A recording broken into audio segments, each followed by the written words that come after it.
В эфире программа «Актуальное интервью». С вами Дарья Короленкова. Приветствую. Участник и соавтор международного исследовательского проекта по новому датированию Николай Кирьянов недавно выпустил в свет свою новую книгу «Истории об истории древней и средневековой Якутии». Автор издания сегодня у нас в гостях. Николай Сергеевич, здравствуйте. Здравствуйте. Откуда у вас появился интерес к археологии? Начните, пожалуйста, с этого. Я с самой школы, с 6 класса хотел быть археологом. Но когда я был в 11 классе, у меня был выбор между журналистикой и археологией, историей. И так получилось, что в моей жизни появился человек, археолог, такой известный археолог Николай Кочмар, благодаря которому я попал в свою первую экспедицию. И так я стал археологом и понял, что в этой профессии можно совмещать различную деятельность, и она позволяет мне и путешествовать, и писать книги, и общаться с людьми, поэтому профессия такая разноплановая. Ну, в любом случае вы пишете, да? Да. Расскажите немножко про вашу книгу.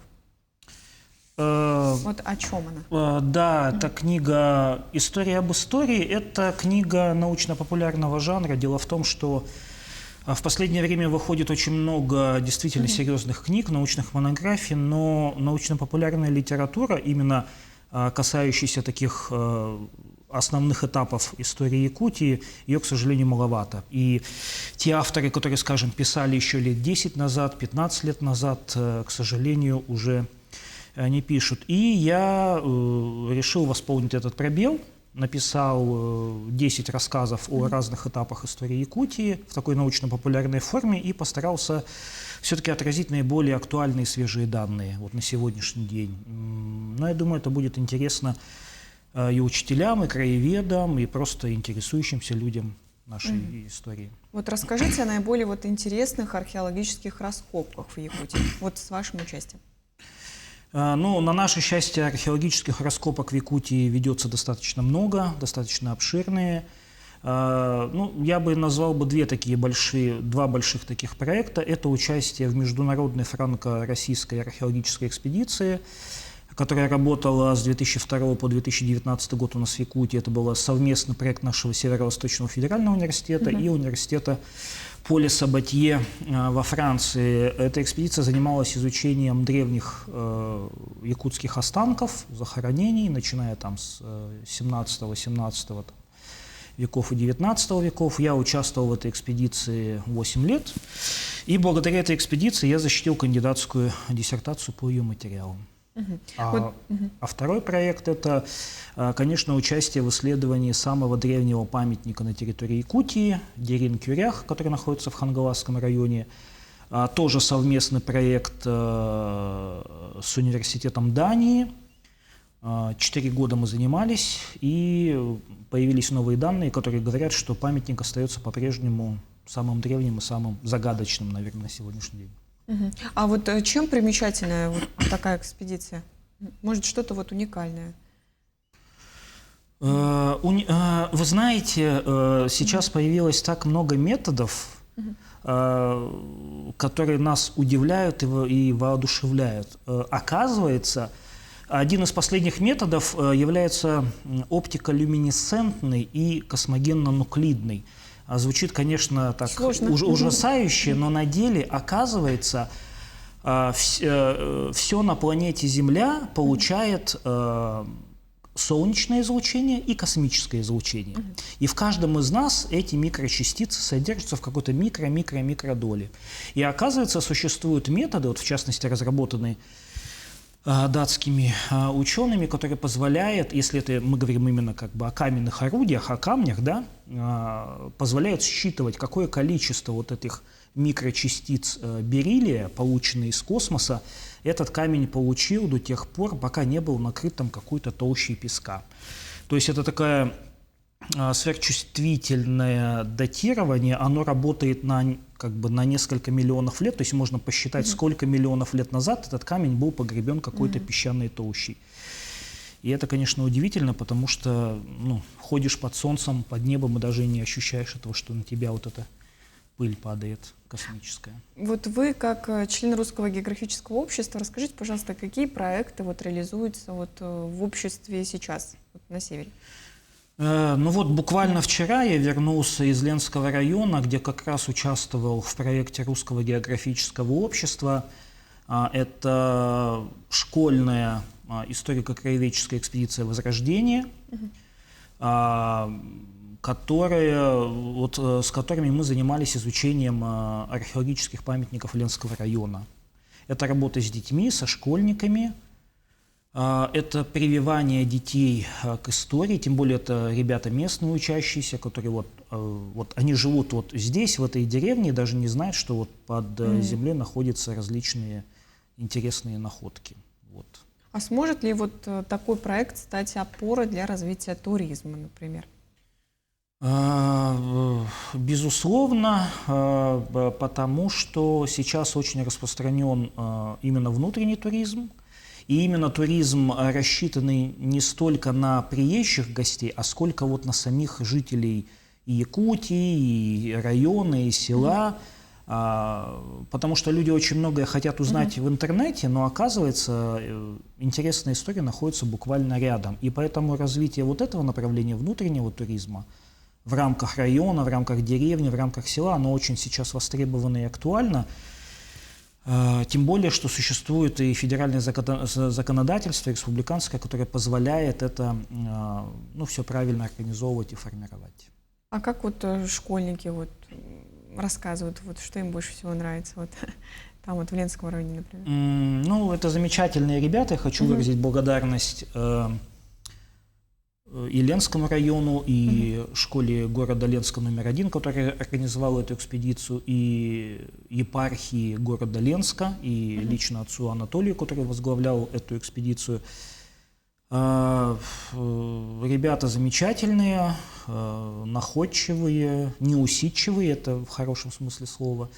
И поэтому с ними получился такой хороший, как сейчас модно говорить, коннект. И я думаю, что сейчас, в стадии их взросления, они будут впитывать эту историю в родную более быстрее и будут больше, конечно, заботиться о ее сохранении. Мы, конечно, предыдущее поколение несколько пропустило эти задачи по сохранению собственного культурного наследия. Мы слишком увлеклись какими-то иными ценностями, иными традициями, а сохранять нужно, конечно, здесь и сейчас.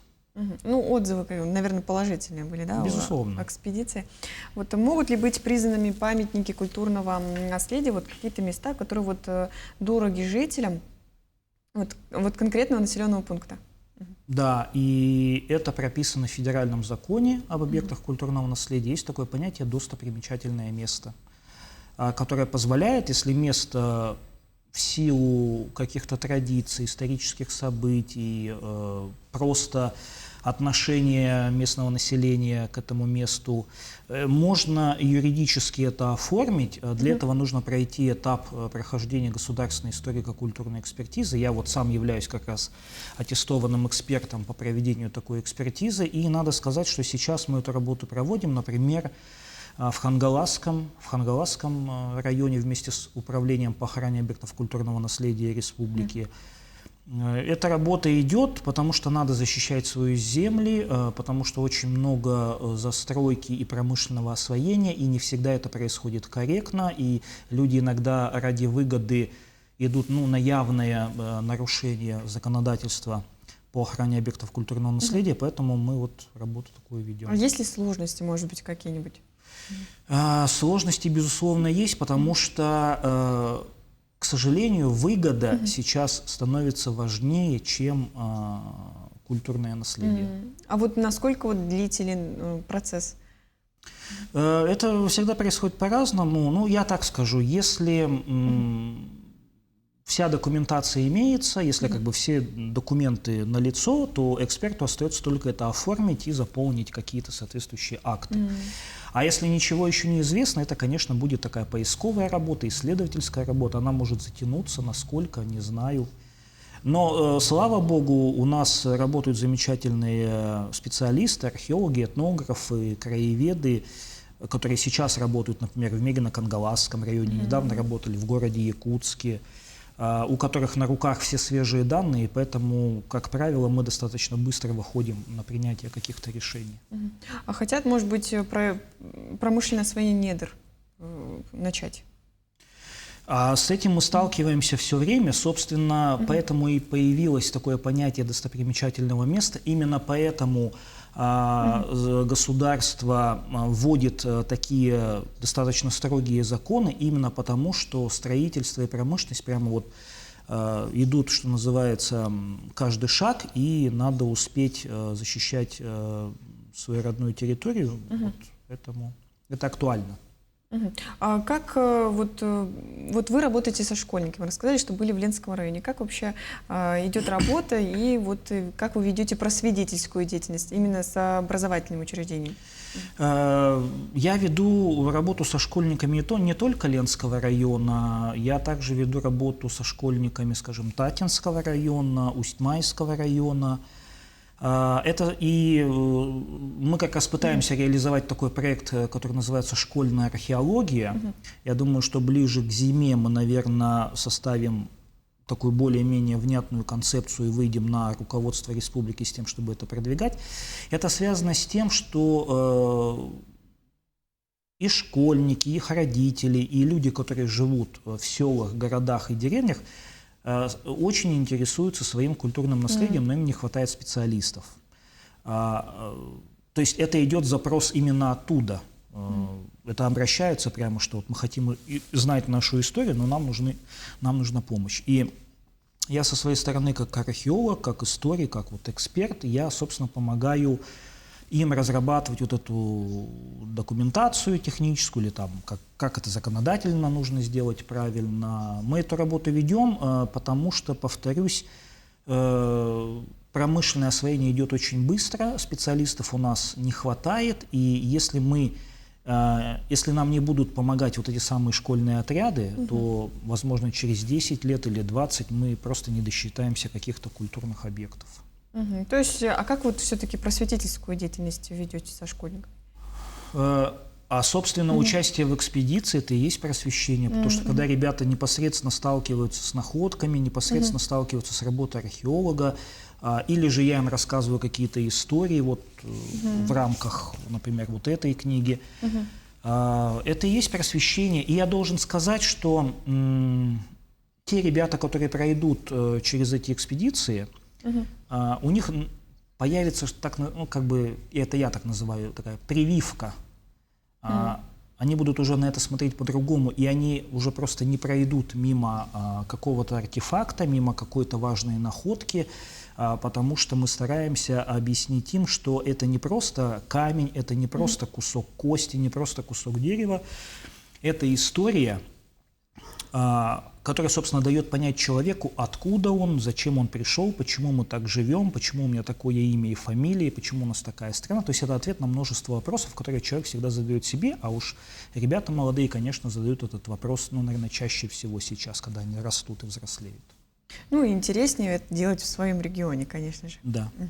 Спасибо, Николай Сергеевич, что сегодня к нам пришли, рассказали такую подробную информацию. Это была программа «Актуальное интервью». До встречи.